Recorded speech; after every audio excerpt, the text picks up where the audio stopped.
What is up, everyone? I wanted to come on here and share some experiences that I've had backpacking, hiking for the very first time, and just how I got into being as outdoorsy as I am. So let's get to it.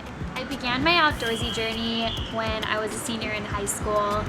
My ex-boyfriend at the time, his sister had told me about REI. Never heard of REI ever up until that point, and it just became my favorite store. We then went on to going to Zion National Park, which I absolutely loved. We did Angel's Landing and the Narrows. If you haven't done those hikes, I highly recommend the Narrows. The Narrows is definitely my favorite hike that I've ever done because you go through water and you're going through rocks. Sometimes it can get like waist deep, and it's just the most beautiful view. You're just in between canyons, like on both sides of you, and it's just an amazing time. Angel's Landing is definitely a little more tricky. There are some areas where you definitely have to be careful. It is a strenuous hike, but absolutely worth it at the top. It's just breathtaking, absolutely breathtaking. So that's how I started on this journey, and I've just been hooked ever since.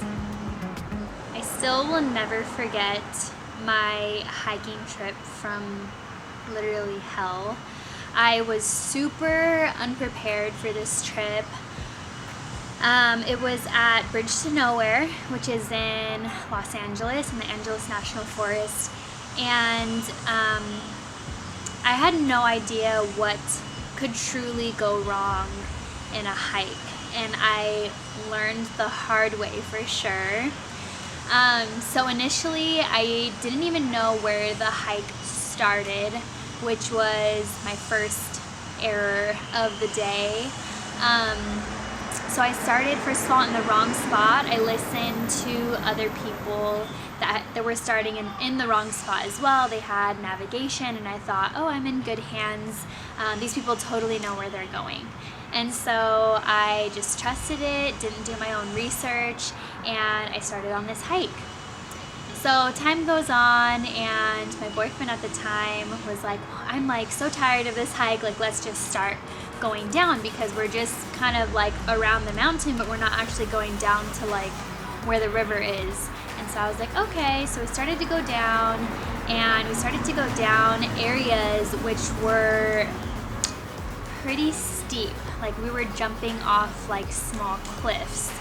And when I would look up, I was like, wow, I don't know if I can go back up that cliff that we just jumped off of. And so it just got to a point where it was just like, we just got to get down. The sun was going down.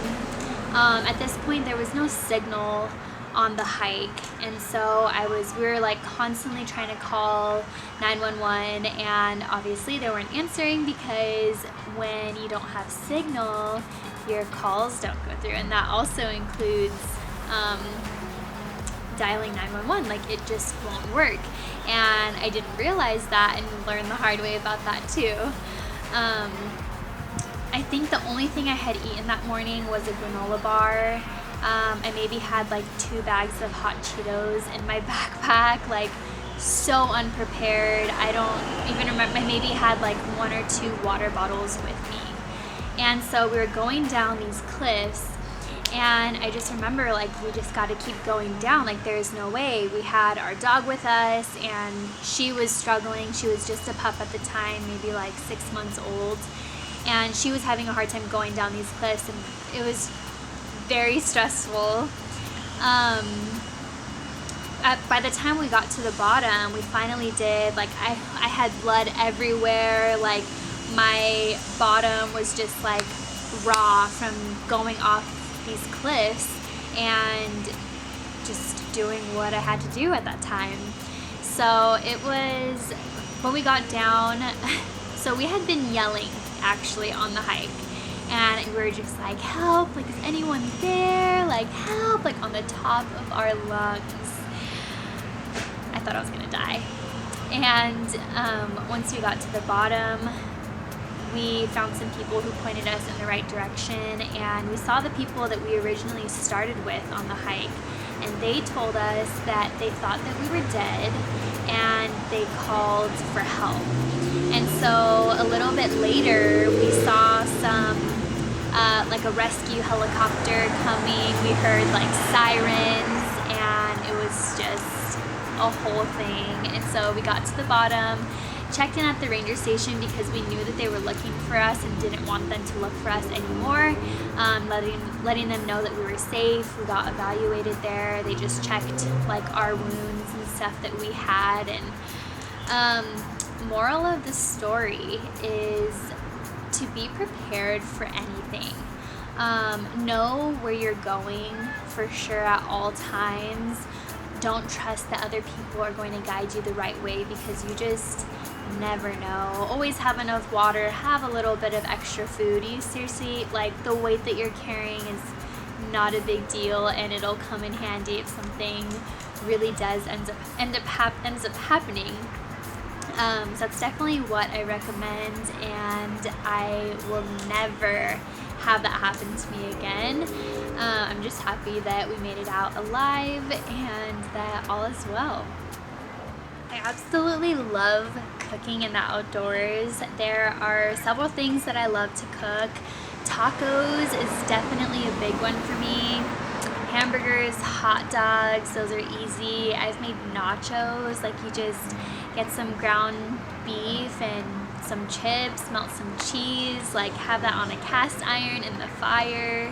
So good, and it tastes even better in the outdoors. I don't know why, don't ask me. Just experience it yourself. And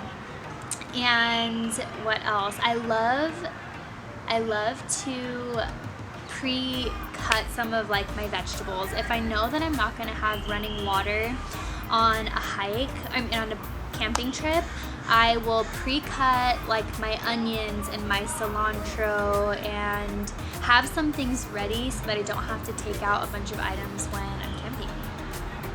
So I live in Southern California, and I wanted to share one of my favorite camping spots that's not too far from me. It's in Hemet, and if you know about Hemet, you probably didn't know that Hemet has a lake, and it's called Lake Hemet.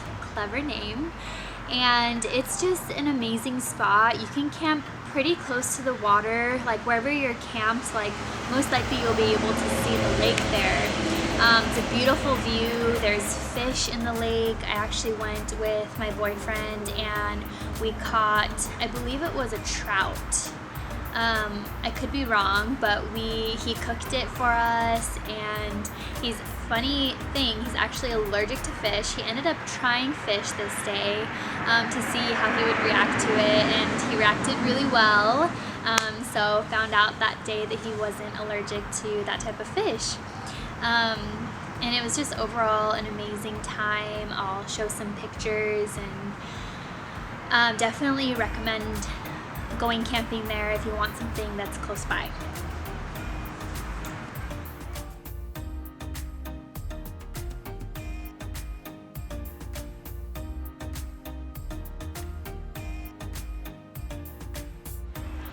If you watched my last video, you're aware that I did a solo backpacking trip to Big Pine Lakes, and it was the most beautiful backpacking trip that I've done so far. There are so many different places to camp out there, backpack. It's such a beautiful area. It's just right outside of Bishop, not too far, and it was just completely amazing. It is pretty heavily trafficked, so there's a lot of people there, but there's plenty of space, and you can get permits 2 weeks in advance, which are walk-up permits. So I was able to get mine and able to get going. I know that for some other permits you can get them, I think it's 6 months in advance if I'm not mistaken, off of the recreation.gov website. So I was very fortunate enough to get the permit 2 weeks in advance and make the trip happen, with or without someone going with me. I decided to do it by myself, got very afraid of the thunderstorm and just all of these things that could go wrong, and I just completely touched in with myself and just knew that this is something that I could definitely do on my own, and it just felt so much confidence and even more love for the outdoors, and definitely a lot of respect for it too.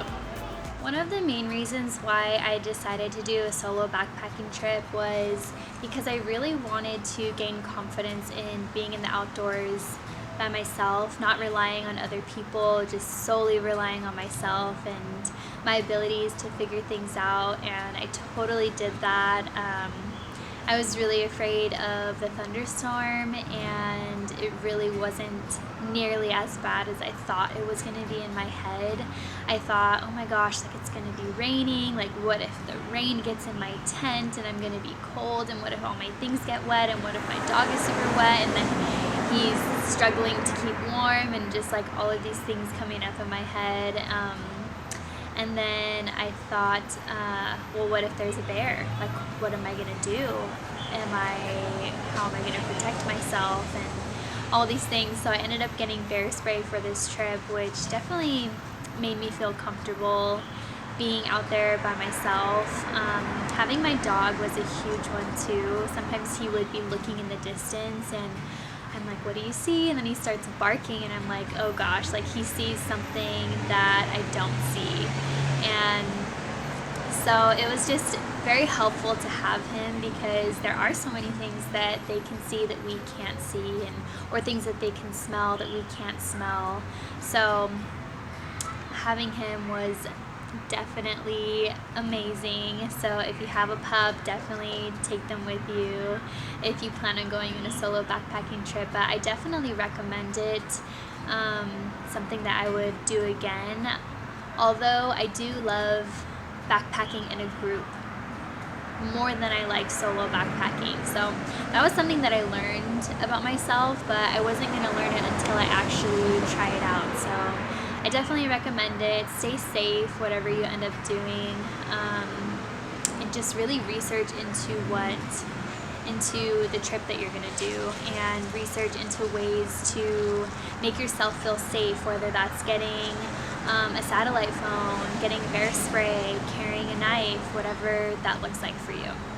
Thank you so much for watching my video about my passion for the outdoors. I would be more than willing to answer any other questions that you might have, so just put it in the comments. I can make another video or respond to you. I can talk about backpacking and hiking, like literally all camping all day. So let me know, and thank you guys so much for watching.